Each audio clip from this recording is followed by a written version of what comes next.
Game of Thrones season 1 episode 4. ఈ ఎపిసోడ్లో Tyrian Lannister Winterfell నుండి తిరిగి కింగ్స్ ల్యాండింగ్ కి వెళ్తున్నాడు.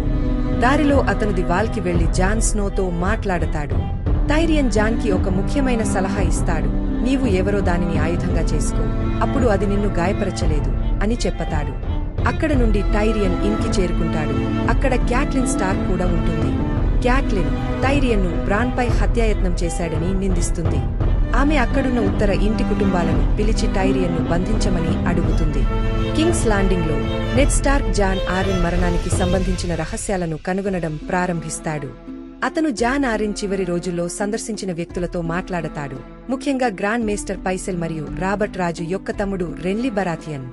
ఇక వాల్ వద్ద జాన్ స్నో సామ్ని శిక్షణలో సహాయపడతాడు.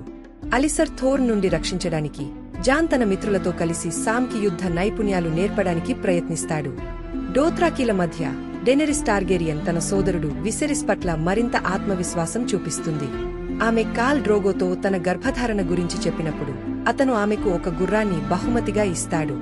విసెరిస్ ఈ మొత్తం విషయాన్ని భరించలేక జోరా మోర్మాన్తో తన నిరాశను వ్యక్తం చేస్తాడు.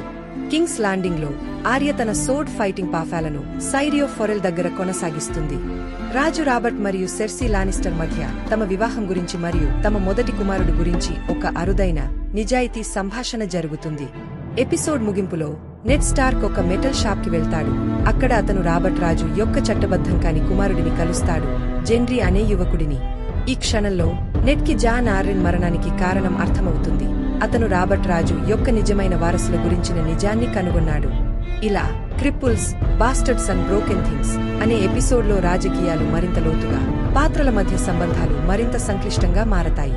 తరువాత ఏం జరుగుతుందో చూద్దాం.